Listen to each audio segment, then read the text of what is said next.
जय श्री कृष्ण दोस्तों, किशोरी क्रिएशन से मैं सपना शर्मा आप सभी का हार्दिक स्वागत करती हूँ आपके अपने चैनल पर।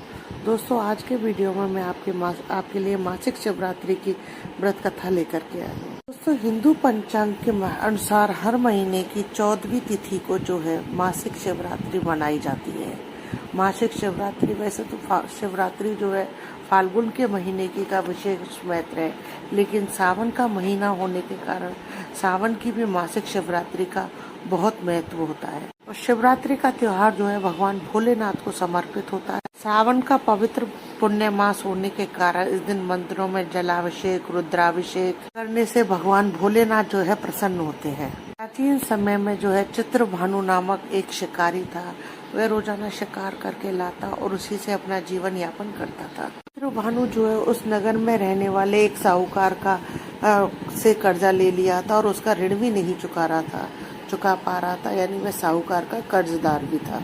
जब चित्रभानु जो है साहूकार का कर्जा नहीं दे पा रहा था तो एक दिन साहूकार को गुस्सा आ गया और उसने चित्रभानु को जो है शिव मंदिर में बंदी बना लिया।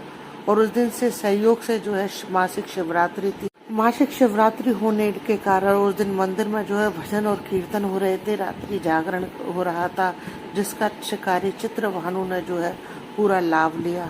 अगली सुबह साहूकार ने जो है चित्रभानु को बुलाया और उससे ऋण चुकाने के लिए कहा। इस पर चित्रभानु ने कहा, सेठ जी, कल तक मैं आपका जो है पूरा कर्जा चुका दूंगा। इस पर सेठ जी ने जो है चित्रभानु को छोड़ दिया। सेठ जी के पास से छूट करके शिकारी जो है फिर से जंगल को गया शिकार करने के लिए, लेकिन पूरी रात जो है वह भूखा प्यासा होने के कारण उसे बहुत थकान हो रही थी। चित्रभानु जो है शिकार की खोज में जंगल में बहुत दूर तक आ चुका था, जिसके कारण और साथ में सूर्य अस्त भी हो चला था। सूर्य अस्त होने के कारण चित्रभानु सोचने लगा कि आज तो रात जो है जंगल में ही बितानी पड़ेगी और ऊपर से कोई शिकार भी नहीं मिला है, कि वह कोई शिकार भी नहीं मिला जिसे बेचकर वह सेठ जी का ऋण चुका देता।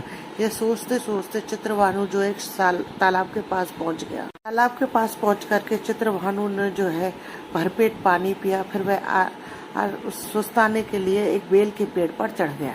बेल का पेड़ उसी तालाब के किनारे था और बेल के पेड़ के नीचे एक शिवलिंग था, जो बेल की पत्तियों से ढका हुआ होने के कारण दिखाई नहीं दे रहा था।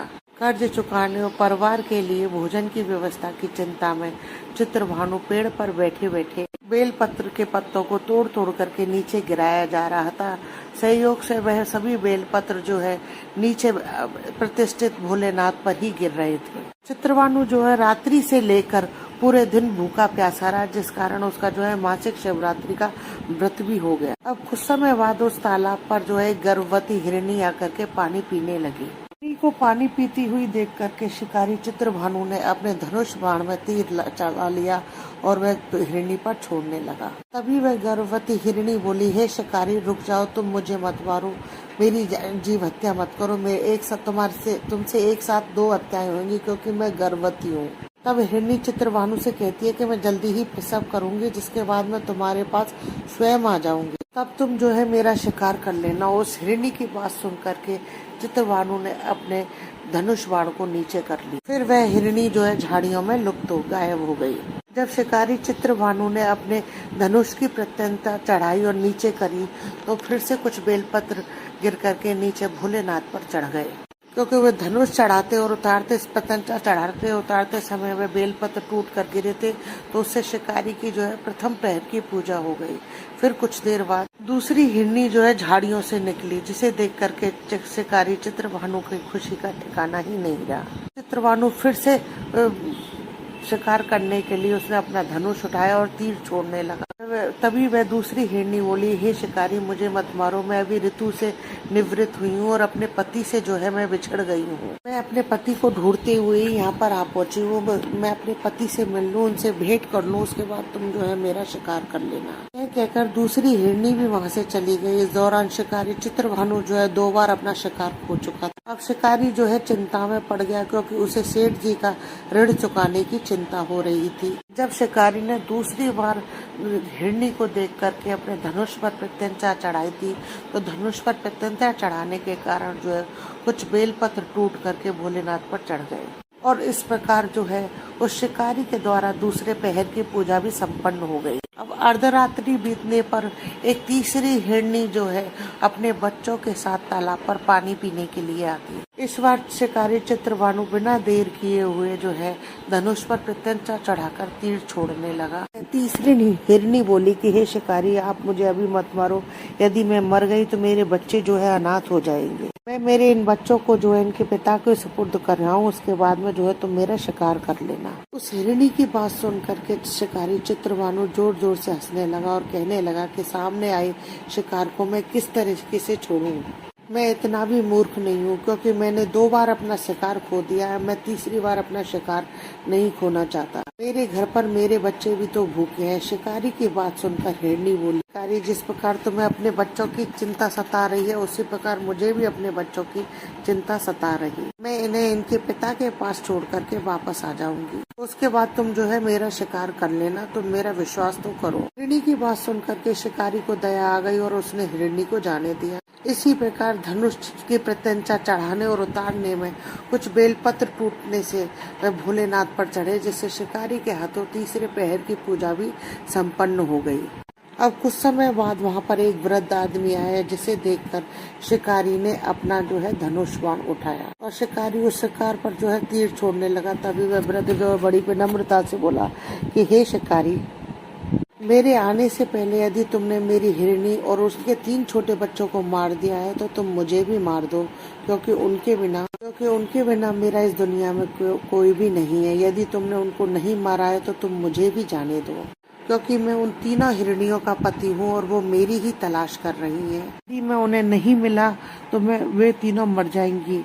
मैं उनसे मिलने के बाद मैं तुम्हारे पास आ जाऊंगा, जिसके बाद तुम जो है मेरा शिकार कर सकते हो। उस वृद्ध की बात सुनकर शिकारी को वो पूरी रात की घटना जो है याद आ गई। तब फिर वृद्ध ने जो है शिकारी से कहा कि मेरी 3 पत्नियां जिस प्रकार का तुमसे प्रण करके गई हैं, वह तीनों वापस आ जाएंगी, क्योंकि वो तीनों जो है अपने वचन की पक्की है। यदि मेरी मृत्यु हो जाती है तो वह अपने धर्म का पालन कैसे कर पाएंगे। मैं अपने पूरे परिवार के साथ शीघ्र ही तुम्हारे सामने आ जाऊंगा, कृपा करके आप मुझे जाने दो। शिकारी चित्रभानु ने जो है उस वृद्ध को भी जाने दिया। इस प्रकार बार बार धनुष उठाने और नीचे रखने में बेलपत्र के पत्ते टूटे और वह भोलेनाथ पर चढ़े, जिससे उसके चौथे प्रहर की पूजा भी संपन्न हो गई। भगवान भोलेनाथ की यह पूजा जो है उससे अनजाने में ही संपन्न हुई थी। इसके बाद में जो है शिकारी का हृदय परिवर्तन हो गया और उसके मन में जो है भक्ति भावना आ गई। कुछ समय बाद वह वृद्ध आदमी 3 हिरनियों और उनके बच्चों के साथ में वह शिकारी के सामने आ गया और शिकारी से कहा कि हे शिकारी, हम अपनी प्रतिज्ञा के अनुसार तुम्हारे सामने आ गए हैं। हे शिकारी, आप जो है हमारा शिकार कर सकते हैं।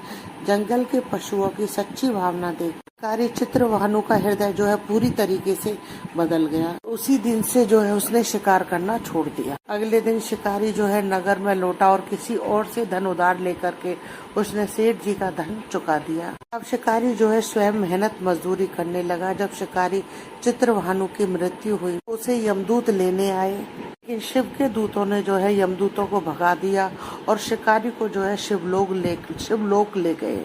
प्रकार उस शिकारी को जो है मोक्ष की प्राप्ति हुई। हर हर महादेव। दोस्तों, यदि आपको मेरी ये कहानी पसंद आए तो प्लीज़ मेरे वीडियो को ज़्यादा से ज़्यादा लाइक और शेयर करें। यदि आप मेरे चैनल पर नए हैं तो चैनल को सब्सक्राइब करना ना भूलें। पास ही में बेल आइकन को दबाएं, जिससे मेरे आने वाले हर नए वीडियो का नोटिफिकेशन आपको मिल जाए। साथ ही कमेंट्स बॉक्स में जो है ओम नमः शिवाय या हर हर महादेव अवश्य लिखें। हर हर महादेव, ओम नमः शिवाय। जय श्री कृष्णा दोस्तों।